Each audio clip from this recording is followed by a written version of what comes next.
Hi, Sean. Hi, Jack.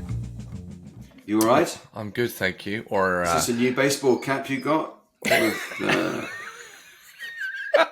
what is it? Straight in there. I've Ooh, go on. I've come back from New York and I have a New York Yankees cap on. Yeah. You got to get one, I guess. I When you're there. just got back. I'm off the flight and then straight here for this. But when you were in New York, you went to Queen's Park Rangers. No, Crystal Palace. Yeah. Did you go to Crystal Palace match? What was it? What are you both talking about? What on earth are you talking about? You went to a match. Some English people got in touch with you via social media. Oh my God! Sorry, I'm jet lagged. I don't. Oh no! Don't say that. Jack hates that. Well, what happened is some QPR fans, I support QPR, and some QPR fans saw, due to my Instagram, that I was in New York, and they invited me to watch a QPR game at 7:30 in the morning. So I went and watched, a QPR match in a bar at 7:30 with strangers, ultimately. And yet, weirdly, you'd forgotten all about it when I asked you. Yes, I did. I'm sorry. I was very confused because my mind. And we are going to get to dogs, but sorry, this is really important, and people need to know this. Is Jack recommended that I go up the Empire State Building, and I'll be honest, I wasn't really that fussed. Like we're being high up. I saw it coming in on the plane. I was higher than you are if you're on the Empire State Building. Yeah. It's a different, I see your point. It's better, actually. Being on a plane. Oh, do you think so? Well, definitely. I've done a helicopter trip around New York. That's mad. You couldn't get me on a helicopter. Well, it's funny because I did it for my parents' 40th anniversary. They came over to visit because I lived in New York, so I spent 5 winters in New York, which is why I was like, "Why are you going in January?" Because it's absolutely freezing. But anyway, we did the helicopter trip, and we all loved it, apart from my dad, who used to work for British Airways, and he was like white-knuckled the whole time, hated it. Yeah. And I said, "But Dad, you've flown for, donkey's years." And he said, "Yes, but this has only got one engine. And if it drops out the sky, And that's why they don't do helicopter trips across Manhattan now. They do it around the outside because, if it crashed, it would be disastrous. And it's the same with London, the single engine helicopters have to follow the Thames. They can't go across. Right. If it's a big one like a Chinook or just a big helicopter, they're allowed because they've got more than one engine. I think that's. There you go. There's nothing you could do to get me on a helicopter. But I thought, okay, no, Jack's really recommended this, and you seemed quite ardent on the messaging. You were like, no, you should really go. It's really spectacular. It's over $100. That's a lot more than it used to be. Yeah. You absolutely stitched me up there. Well, sorry, you got an experience from it, and there was a photo you had taken up at the top there. I went with a friend. I got what you don't know. I didn't tell you. I got vertigo. Oh yeah. And I felt like I was being sucked into the ground, and then I had to hold his arm, and he had to take me round the top of the building because I suddenly, out of nowhere, became afraid of heights. Yeah. Out of nowhere. Suddenly just went, oh God, I'm really scared. I'm sorry you had a bad experience, but I don't think there's any refunds, are there, for that kind of thing? No. It's fairly obvious you're going to be high up. And if you didn't know, you know now, don't you? So, yeah. So how's you and Dolly? Dolly is really, really well. And of course, because I'm touring now and I'm quite often coming in late, it's really sweet, because Jane said there's something very odd happens when Jane goes to bed and Dolly's on our bed, as you know. It's more a case of me being allowed to sleep on their bed. But anyway, Dolly does sleep on the bed with Jane. And she says, because when you're coming home late at night, I leave the bedroom door open, and so Dolly knows that I will be back. So she actually doesn't go to sleep. She'll just wait up with one ear cocked, and then as soon as the front door, she's galloping down the stairs and practically throws herself in my arms. And yet, if I'm not going home that night, she'll close the bedroom door and Dolly just goes to sleep because she knows that's the deal. Oh, Isn't that wow. funny? That is lovely. I know. It's amazing. But so it's a really nice welcome when I get back from Dolly, and it means that Jane doesn't have to wake up and be nice to me. You know? Do you have a little? Do you have? I mean, I've told you about my kind of ritual when I get home, but do you do you have one with Dolly when you get in? Yeah, you know, because does she have to wait for you to get on the sofa? Totally, or... she's the Wide Awake Club when she comes downstairs. She's absolutely kind of bristling around the place and kind of wanting to be picked up and wants to lick my ears and do all that stuff. And then usually there's a little bit of a treat. And I like to think that her welcoming me has nothing to do with the fact there's a treat that will happen, but it is that's what happens. I know with Mildred, you do the mourners, do you? Yes, I do. She gets the song. She gets the song. She waits. I say up. She gets on the sofa, and then I do the song, and then that's it. And I finish the song, and she goes to bed. Yes, so very nice, and it was nice. I got a very excited welcome from Mildred when I got back, which was absolutely lovely. Oh, I've had to start because I got this big. Because you're away for a few days, were you? A few days, yeah, 4 nights, and I had this. I've got this giant, quite expensive actually, giant kind of winter leather jacket, and she's ruined it before by jumping up and scratching it. Oh, right. And I've had to go and get it repaired. So I have to take off the coat and leave it in the corridor of the building before I get in, and that drives her mad. You've got to pre-think it so that it's going to be. So she's scratching at the door, excited. I can hear her. Yeah, very sweet. Otherwise, you'll damage your leather coat, and you don't need that happening, do you? So absolutely not. Yeah. Sarah, does Juniper? Do you ever come in really late when she's kind of wondering where you are? Does that happen? No, but I had to go out and leave her at home, and so I was a bit concerned about that. So I got a camera so that I could watch her. Oh. Yeah, which is a perfectly normal thing to do. Oh yeah, I've actually had to do it twice, right? And so the first time, the first 2 hours, she wasn't very happy. She was sort of crying a bit, and you can talk back through the camera. So I was speaking to her, going, "Okay, I'm going to do my really private voice now, Buna, Buna," like this. It's okay, Buna. And I don't think it helped. I don't think it helped at all. And then the second time was even worse. So I would like to speak to Simon about that, and just, I'm not going to do it often. It's like once in a while, once or twice a month. Yes. For like 4 or 5 hours. But I had no idea that she would cry. Sometimes I do go out for like an hour or so. And now I have had this little insight into what's going on at home. Yeah. So it's kind of heartbreaking. Find out whether it works. We'll be playing Comfort or Trauma later on with Simon. Because it's a strange. It must be strange for her, mustn't it? Though, when you're not there, and then suddenly your voice appears from somewhere. It's quite, Yeah, I thought it might be comforting, but really, she's probably thinking, "Well, why don't you just come in the room? Why are you speaking from outside the room?" Yeah, comfort or trauma? Okay, so Simon, our dog expert, is joining us later on. Yes. Later on, that's I'm looking forward to that. We've got lots of lovely messages from our listeners, which often happens, doesn't it? So, shall I read an email out? Yeah, please it's not too soon to do that, is it? No. There's some. Hi, gang. I recently discovered the podcast after hearing Jack on Chris Evans. I absolutely love it, and I'm working my way through the back episodes and now look like a nutter walking on my own with Roscoe laughing out loud. I just listened to the one when Sara mentioned the film A Dog's Purpose and how traumatic it was.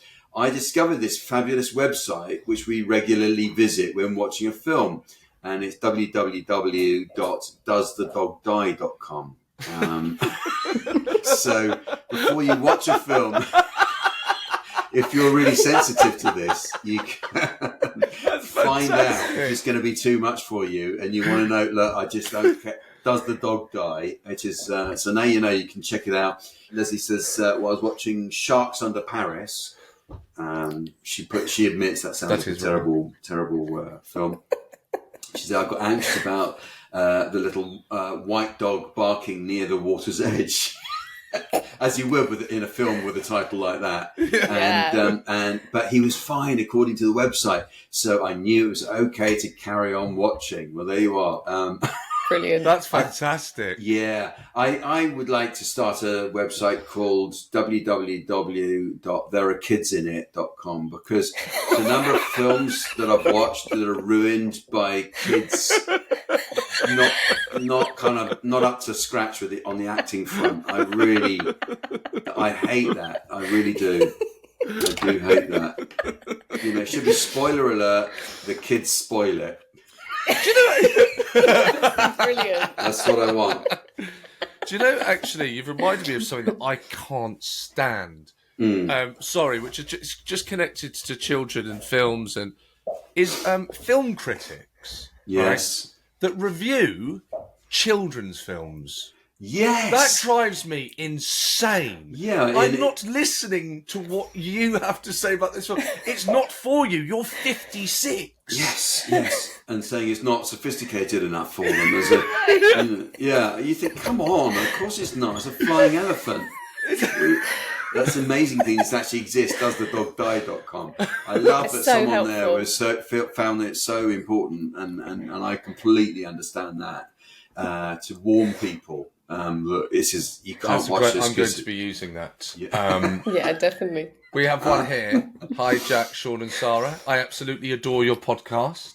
Thank you so much for all that you do. It's like a breath of fresh air. I have had dogs all my adult life. Is that Juniper? Yeah, sorry. No.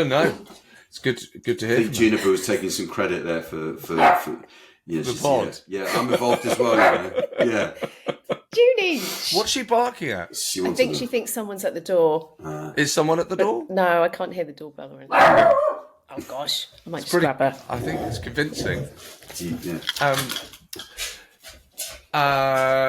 Where are we? I have had dogs all my adult life, but circumstances at the moment mean that I can't have a dog right now. So being utterly dog deficient and the mad lady that talks to strangers' dogs, it's wonderful to get my weekly hit of dogness. Following on from a recent episode and the topic of ours and our dog's health, I thought you might find this article interesting and something worth sharing with your listeners. Don't stop doing what you're doing. Is this all the best, Erica? This is a trend? People are now joking, aren't they? They're sending in and they're having fun with the time that I mentioned that people keep saying, like, don't give up. Yeah. That's a joke, isn't it? She's not. Is that? I think Sarah, so. what do you think? That is a joke, isn't it? No, it read as quite sincere from Erica. It's just it feels sincere. Yeah, I think it was. And Erica's in New Zealand and been there since 1995. I really like it when people haven't got a dog for some reason. They can't have a dog at some point in their life, but they are getting their kind of dose of dog chat on the podcast, because I feel we're really kind of fulfilling a need there, which is lovely to hear. Yes, it's very nice. So what does Erica say? The bit that she thought we'd find interesting, the topic. Okay, I mean, just warning. There are some words coming up that I'm going to have some trouble with, but I'm going to go for it. Yeah, because I'm not a quitter, and I like to face challenges head on. People who have dogs at home have higher Bifidobacterium, I guess, or Bifidobacterium, and Akkermansia levels than those who do not. These bacterial species have been shown to improve your immune system and do wonders for our gut microbiome. Yeah. Okay. So I guess the implication of this is by being exposed to dogs and their their various, I suppose, not germs as such, but their microbes or whatever it is that we share with them, that we build up immunity because of that. Is that thing where people who live in really squeaky clean houses and constantly, spraying it with antibacterial wipes or whatever it is that they use, and it's actually not terribly good for you long run, and it's not very good for your kids to not be exposed to that stuff. Well, then Waldo will not be having that problem. Yes, our kids have been exposed to just about everything. So for that reason, we have a filthy kitchen. It's just a health precaution. Well, thank you, Erica, and we won't stop doing what we're doing. It does sound like We've got a podcast where people are just going, "Keep going, you can do it, you'll get there." Yeah. It sounds like it's sort of one of Heather Strong's power songs, doesn't it? Don't stop doing what you're doing. Well, that's lovely. Thank you for getting in touch. Keep on getting in touch. We love hearing from you. Don't stop what you're doing, Erica. Yeah. You can do it. Keep listening. Keep listening. Please keep listening. So we've got... what have we got? We've got Simon, actually. We've got Simon, our dog expert, waiting to come in. We've got lots to talk to him about. So it's been a little while since he's been with us, actually, isn't it? When was the last time? A few months ago, at least. Yeah. Yeah, okay. Hello, can you hear me? Simon, okay? how are you? How's it going? I'm not too bad, thank you very much, guys. Good. We haven't spoken to you for some time, Simon, and I'm very sorry to hear you had a bereavement, and I don't know if it's too sensitive to talk about, just to mention at least. No. In the context of this. Is that okay? Yeah, of course. That's absolutely fantastic. Yeah. Thank you for your thoughts. I lost my mum on the 23rd of December. Oh, I'm so sorry. So sorry, Simon. It was a very unexpected, quite a quick illness, to be honest. And yeah, she had hospice at home. Oh. I was with her all the way through, so I never left her side all the way through. And so the festive period was a bit different last year. I'm sure it was. Yes. Yeah. Very sorry to hear that. That's a terrible thing. It doesn't sound inappropriate to jump into the subject, but was Leia kind of involved in that? Was it? Leia, yeah, absolutely. Leia, So Leia and my wife Robin, they were with us all the way through. It's actually interesting because the last time I was on, I was speaking about bereavement in dogs and grief and things like that, and Leia displayed every single thing that I spoke to you guys about. Wow.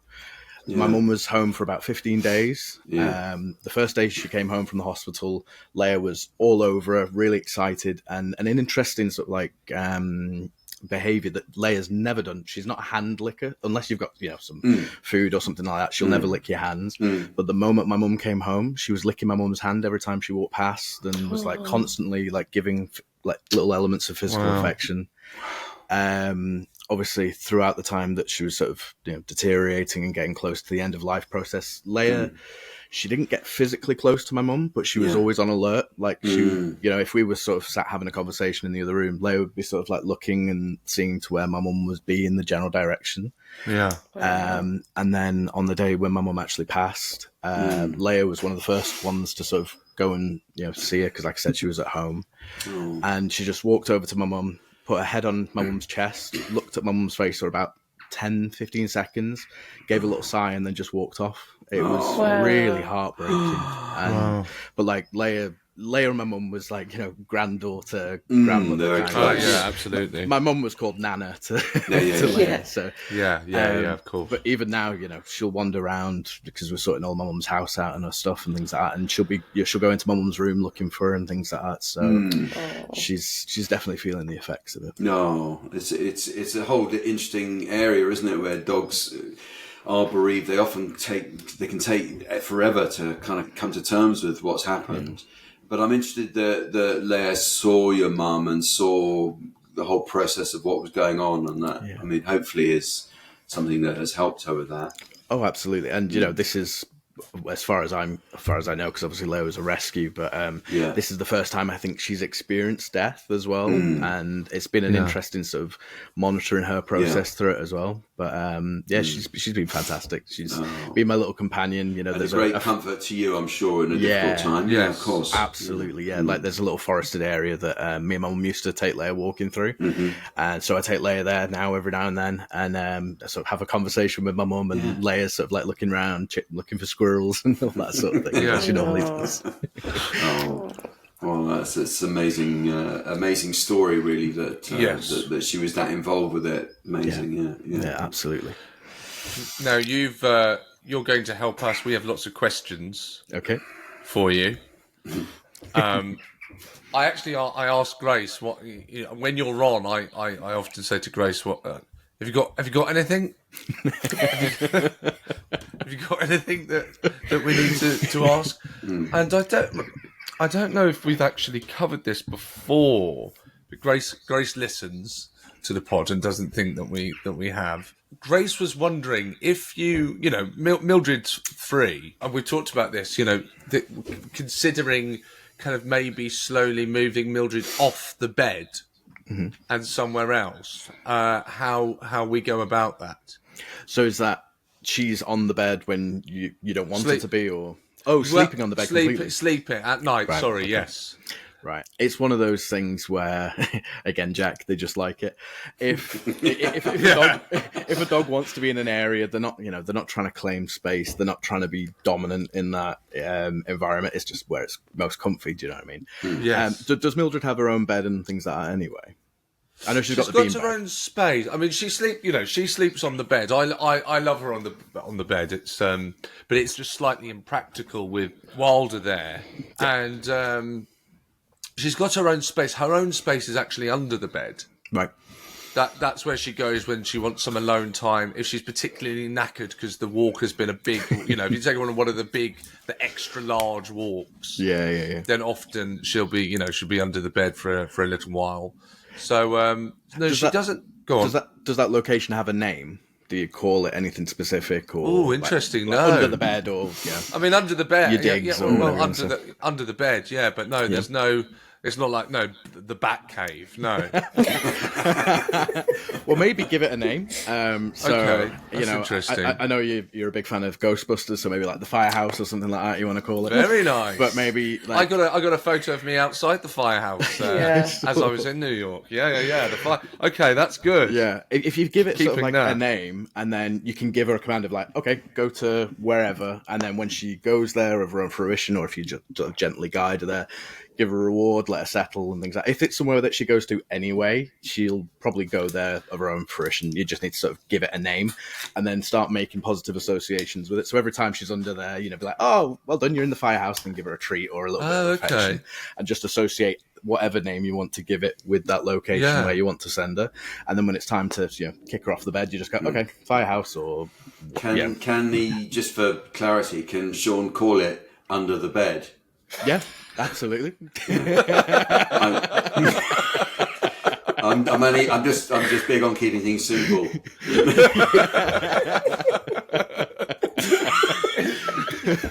Just an overglorified sort of like place command or bed command, Just giving a name and sort of like giving a positive association. Okay.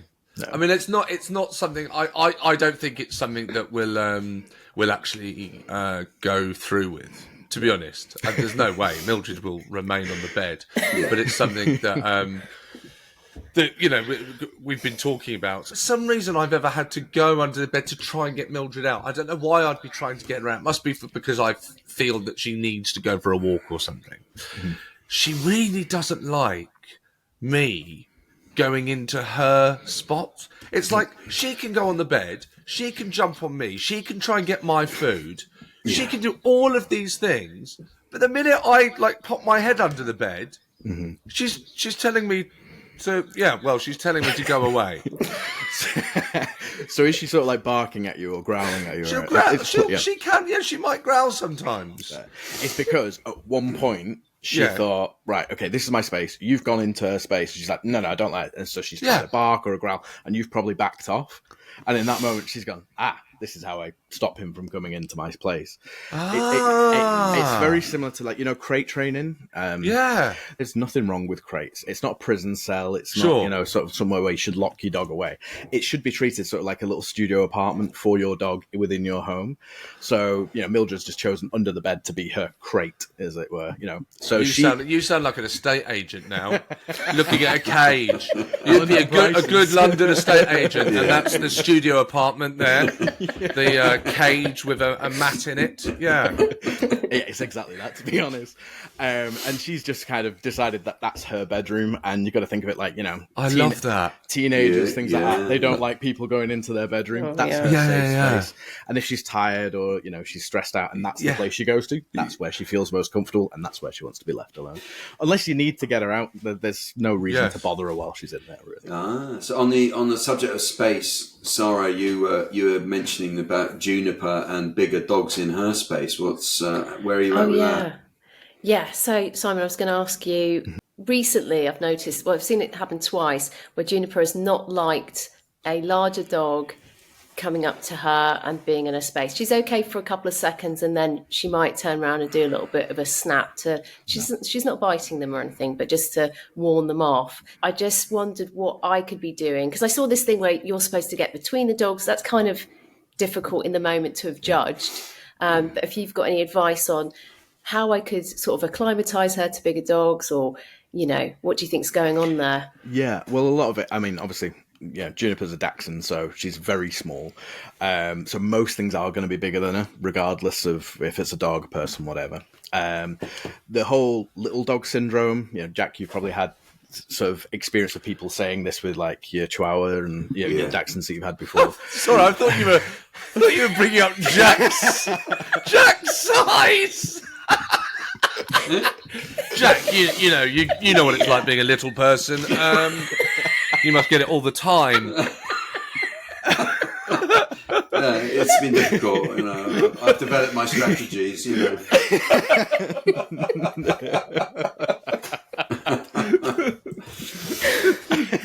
Yes. As in, so dogs don't realise how small they actually are. So a Chihuahua thinks proportionally it's the same size as a Great Dane. It's just the world around them is a lot bigger or a lot smaller depending on what the breed is. So obviously with Dachshunds, everything's going to be bigger, so everything's going to be coming over the top. You might remember, do you remember when I talked about not patting the top of a dog's head? Because I do. feel like Simon, can I just say, you'll be very happy with me. Sometimes if someone, you know, there'll be a child might ask to pat Mildred, and I say, you know, so, you know, is that okay? Or the parent might ask, and I say yes, but just don't come for the head, show the hand, and then go around to the back, and it's worked every time. So thank you. It's where most dog bites for children come from, is because the kids go straight for, you know, they're sorting cartoons and stuff to pat dogs' heads, and it's a very like conflict sort of generating. Jack hates it when you do that to him.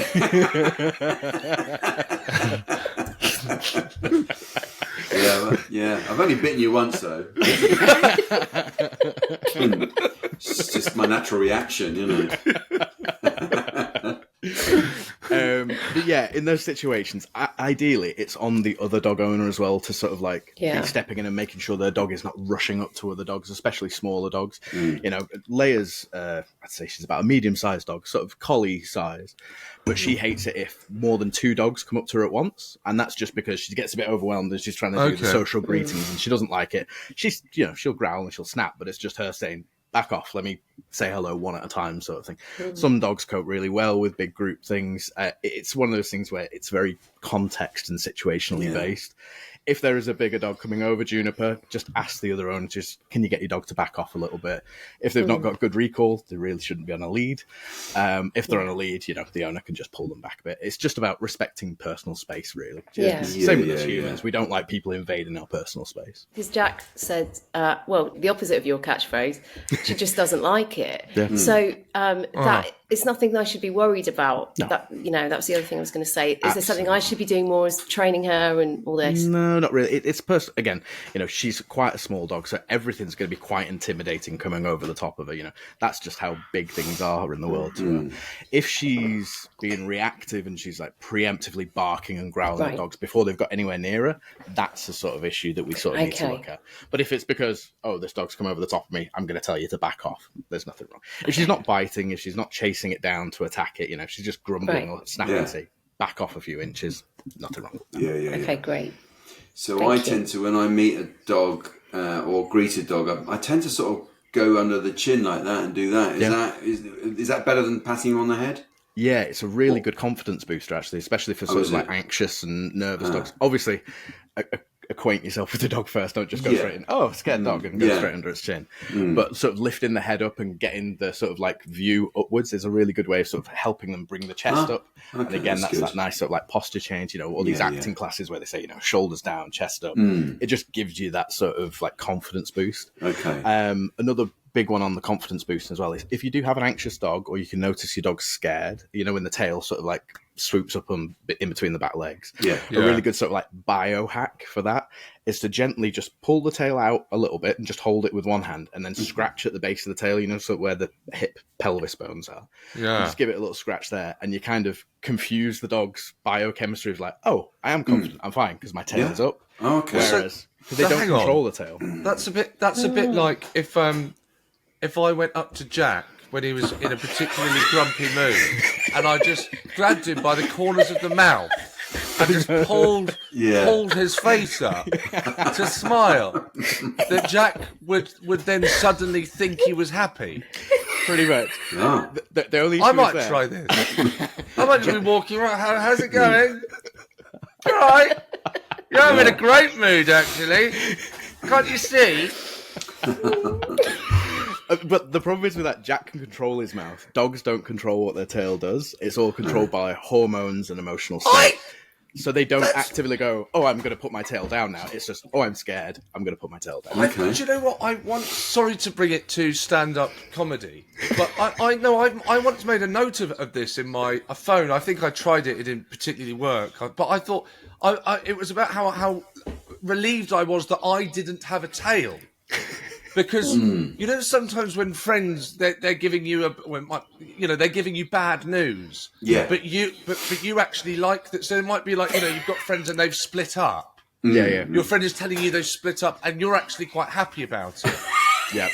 But exactly right. So you'd go, I'm really sorry to hear that, but your tail would be wagging away behind. That's exactly what happens with dogs. We're so lucky we don't have a tail. Yeah. You don't think about that. We really are. That would ruin life. Society wouldn't be able to work. It wouldn't quite a giveaway, wouldn't it? Quite a giveaway. Yeah. There's an excellent clip about Christopher Walken talking about Rottweilers with tails and dock tails. I need to send it you. Christopher Walken. The actor. The actor. Yeah. I've never heard anyone pronounce the L. Walken. I always thought it was just Walken, like walk, like Christopher Walken. You don't, you don't say the L in walk. You don't say I'm going for a walk. Anyway, sorry, Simon. Sorry. Sorry.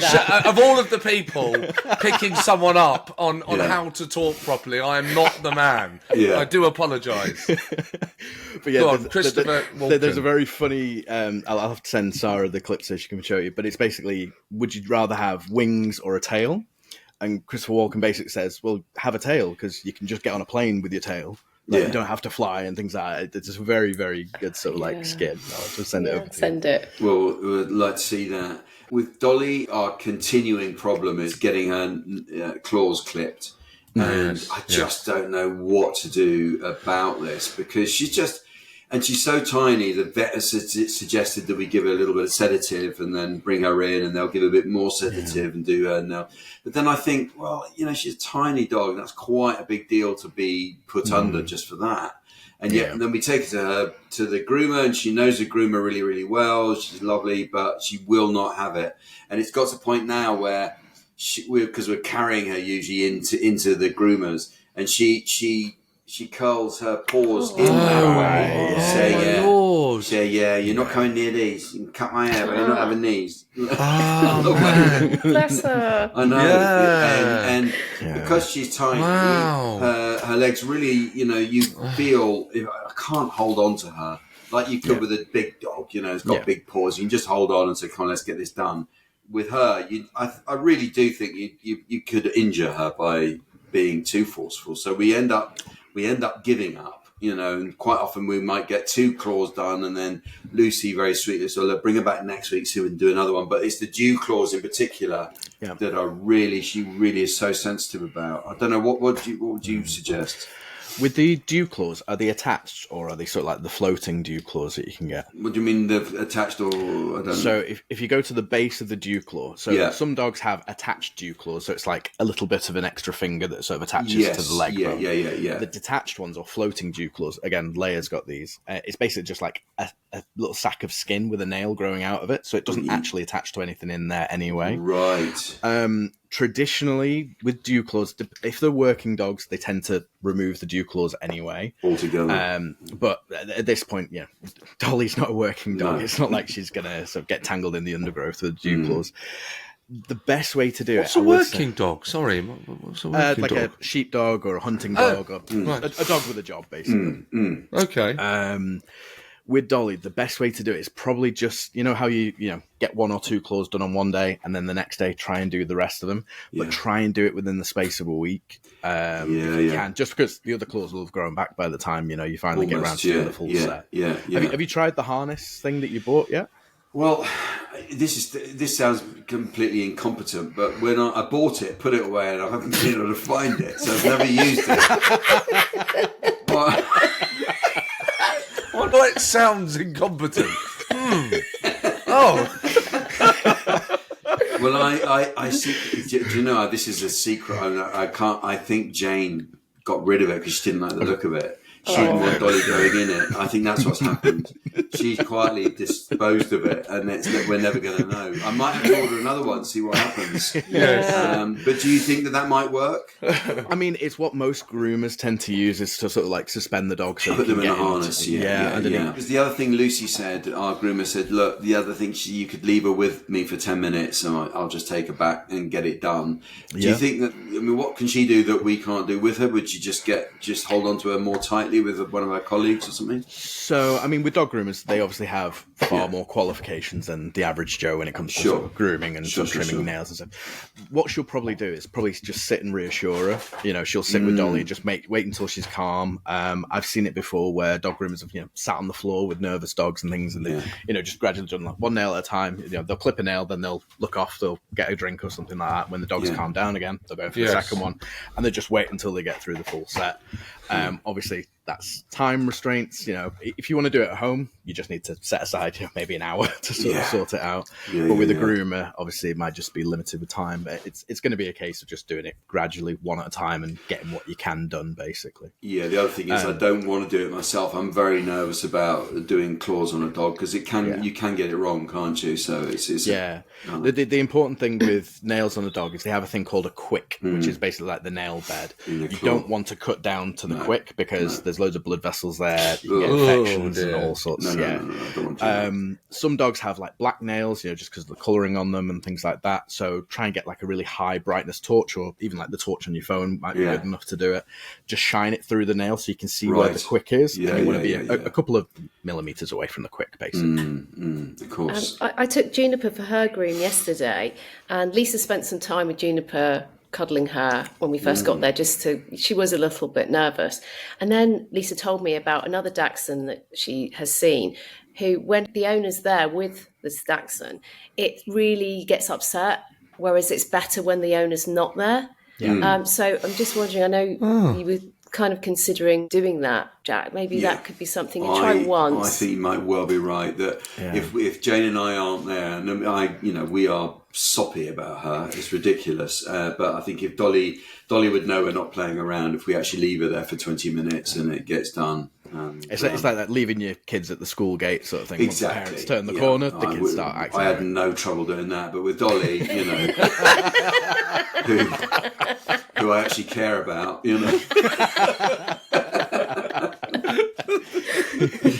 It is because I guess it's something with dogs. They are vulnerable, and they can't. Yeah. You can't explain. I'll be back in 10 minutes, and she's been abandoned before, I guess, and that's why she's kind of very sad about it. It's a very sad thing to have to consider doing. But yeah, if she knows and trusts the groom, you should be okay, to be honest, if they're left alone. Yeah. Definitely. So what have you been up to? Have you got this new course you've been doing, Simon? Tell us about that. Yeah, so one of the biggest reoccurring issue I have as a canine behaviourist is that people just don't know how to look after their dogs properly, or don't know how to sort of handle their dogs, train their dogs in just the basic stuff. Where did you get the idea for this course? Was it since talking to us three on a regular basis? It's been something that's brewed for a while. But yeah, a lot of things like, dog bites, like we were saying before about not stroking a dog over the top of the head. The simple stuff that people should really be taught, and we just never are. How many people just go out and just get a dog because they want a dog, and then they wonder why the dog has so many issues because they don't have that sort of like background of just being able to teach themselves the basics. We've been doing this podcast. We're coming up to our 100th episode, and Mildred is free. I only found out very recently, that, and just in case that our listeners didn't know this, that changing your dog's diet, and this might be really obvious to some people, but I did not know that changing your dog's diet, is something that should be done with caution and should be done gradually. Absolutely. Now, dogs don't come with a little manual where you get told this stuff, and that was really surprising to me. Just a really small bit of information that's really useful. Where moving forward, and when your dogs are feeling ill, and you think maybe it's to do with food, don't just suddenly change that because it will make things worse. Yeah. And you have to do it gradually by doing. I think you get rid of a third of what they're normally on, and you do it slowly. Get the ratios. Get the ratios right. And it's just stuff like that, like you could search on the internet for hours and be told 5 different things for one really simple issue. Things like just taking your dog for a walk and making sure it's tired mentally and physically. Yeah, great, really simple advice, but no one's taught it, and then they wonder why the dog's ripping up the house because it's bored. People buy a collie that's designed for herding sheep all day, for 15, 16 hours a day, and then they wonder why all the skirting boards are ripped up when they've only taken it for a 20-minute walk. It's just that little simple stuff, and obviously there's so much difference between sort of like the American Kennel Club, the British Kennel Club, different dog trainers. There's a million and one canine behaviorists across the world, and we'll all disagree on certain things.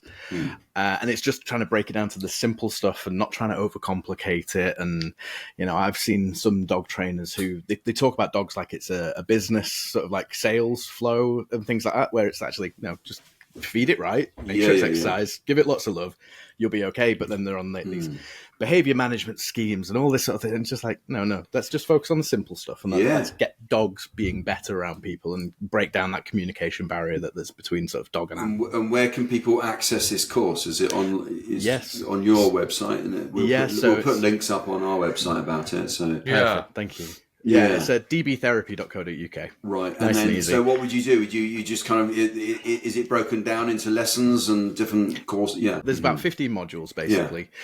When you sign up, you'll get the first module straight away. Yeah. Read through that. There's a little quiz at the end. The quiz, it's not a pass or fail. It's not, you're not being tested on your knowledge retention. It's just to prove that you've read through it and you know what's going on.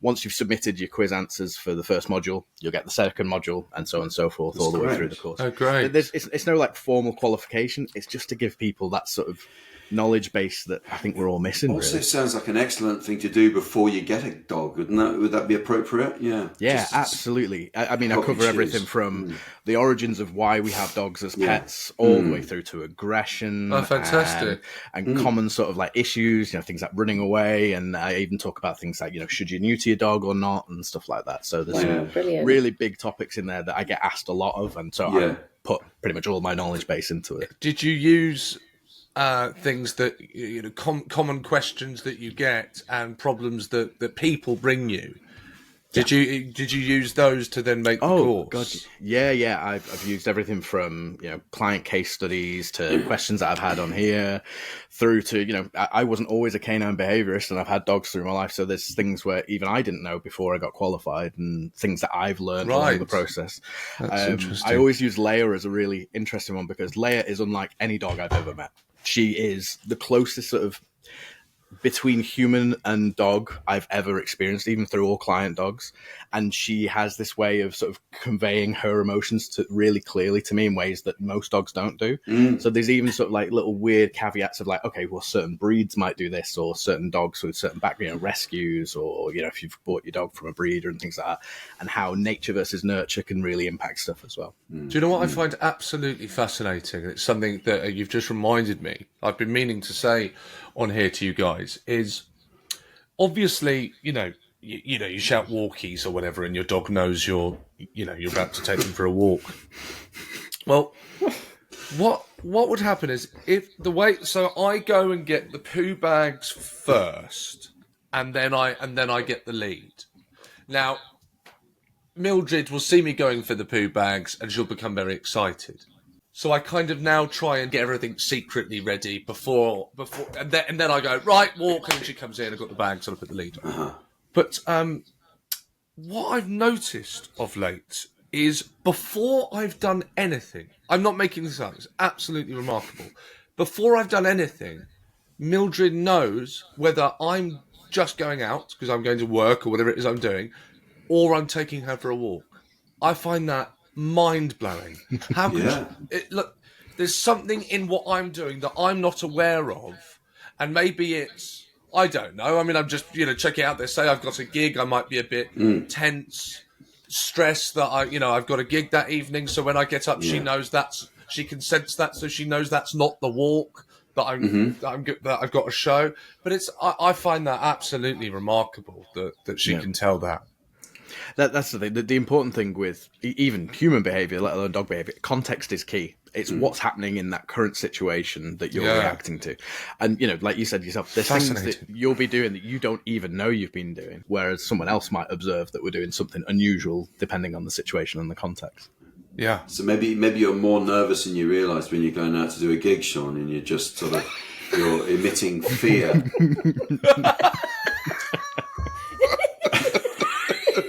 And Mildred knows to sort of back off, stay away. She's trying to stop me from going. Don't do it to them. Yeah.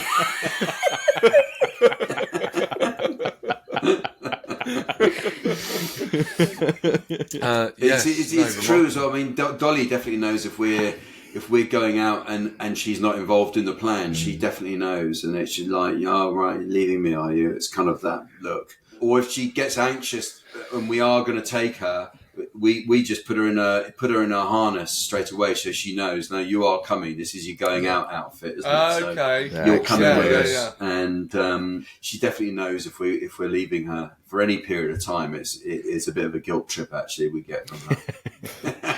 We got to think as well, dogs don't have the distraction of things like phones and stuff like that. So to them, we are everything. So they will just watch us constantly, and they'll pick up all the little subtle things that we just won't see. Because they don't have that distraction. Yeah. Yes. I made a note because knowing you were coming on, I was making a note of all the stuff we've been talking about. And Sean, you were talking about Mildred and wheels. That's been a big thing, isn't it? Yes, thank you. Thank you very much for reminding me. Mildred's got a thing with wheels, so be it bicycle, scooter, specifically on the pavement. It's like she knows the law. But she doesn't like people cycling and or using e-scooters on the pavement, and she goes absolutely berserk. Because she doesn't have a problem with, say, a pram. Yeah. It's so bizarre. That's interesting, isn't it? Pram, absolutely fine. They're allowed on the pavement, but an e-scooter or cyclist, she goes absolutely bonkers. Is she fine if they're on the road? It's just purely if they're on the pavement, right? Yep. So what it probably is good old London streets. They've got the paving slabs and things like that. So a lot of e-scooters in particular, because they have like the hard sort of like plasticky wheels more than the sort of soft rubber ones. These people should be shot. By the way. I hope you don't mind me saying that. They should absolutely, anyone bring back, I'm absolutely in favour of the death penalty and it being used for anyone on an e-scooter on the pavement? Well, a lot of it is because they go so fast and they've got these harder wheels. The vibration, for one, like you can hear most of these scooters, even though the engine is electric, you can hear them rumbling along the road. So, again, dogs can pick up different frequencies to weekends, so they can probably hear that sort of rumble, wondering what the hell it is, because it doesn't really make that much noise itself. It's the rumble as it goes over the pavement. Okay, when she's turning around to sort of see what it is, in her peripheral, she just sees this thing whizzing past her, and she's just freaking out, basically. Of course. And she's made this association of, this scares me every time I hear this noise, so she's going to be on edge with the e-scooters when she hears that sort of like rumbling. Thank you. It kind of sounds obvious now that you've said it, but I didn't know that, and that's very interesting. So thank you. Yeah, and they're the same with bikes. It's something big, fast moving. 9 times out of 10, they're coming up from behind you rather than coming towards you, and it's just her sort of catching herself off guard and being like, there's this big, fast moving thing catching me out. So what would be the remedy? Cyclists. People should stick to the rules. Yeah. People obeying the law. Do you have a bike, Sean? Do you have a bike? No. I live in London. I've had several bikes and they've been stolen every single time. It might be worth buying either maybe for Wilder, get like a small cheap kiddie sort of like scooter or kid's bike, and just have it around the house a little bit more. Walk Mildred up to it, spin the wheel, give her a treat when you're spinning the wheel, roll it around the garden, little things like that, and just get her accustomed to little ones first, and then gradually build your way up to. Right. So I go into a shop and I say, I'm just looking for a little bicycle, and they say, is it for your son or daughter? And I say, no, it's for my dog. Yeah. Yeah, pretty much. I mean, Thank you. Is Wilder old enough to have one of those little bikes? You know that you see the tiny kids on that don't have pedals, and you just run along with a bike in between. Yes, I think so. Yeah, that would be a good starting point, and then exactly. But those things cost money, and she's not old enough to get a job yet, so she's going to have to wait. Yeah. Well, maybe we should chip in and help out with that. But it's a good point. The electric ones, I didn't realise because they have got that frequency to them that might actually just drive them nuts and really upset them. I mean, electric buses you get in London now. Jane always says sound like meat slicers, don't they? Do you know they've got that kind of noise to them as they go past?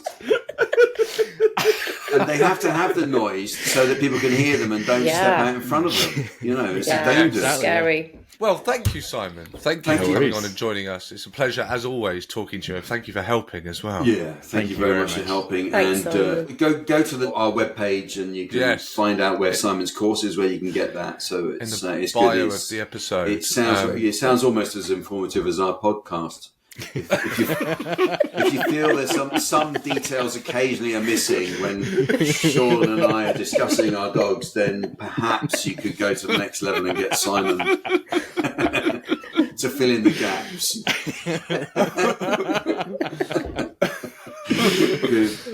Good to see you again, Simon. Thank you so much for having me, guys. Join us again soon, won't you? Absolutely. Take care. Thank you. All right. See you all later. Take See care, you later, Simon. Simon. Bye. Hello, Simon. Bye. Well, that was lovely. Lovely excellent. to see Simon. Good to see Simon again, and some extraordinary, amazing stories, really, especially hearing about his mum passing away, and Absolutely. how Leia was kind of in the middle of all of that. That was very touching to hear, and also to hear about that course, which I think would be a real bonus for anyone. I mean, anyone who loves dogs, you're going to learn so much from Simon. He seems to be he's such an intuitive with his dogs, isn't it? It's all the psychology I find so interesting. Yes, it's always about that. It always boils down to that, their psychology and the owner's psychology.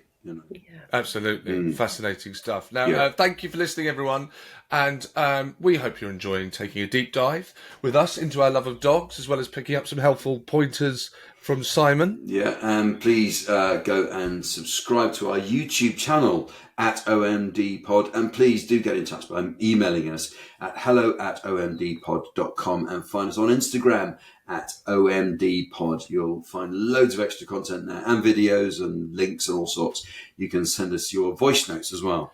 And don't forget to give us a 5-star review. 5 stars, please, wherever you get your podcasts. And remember, a dog is for life, not just for podcasts. Yeah.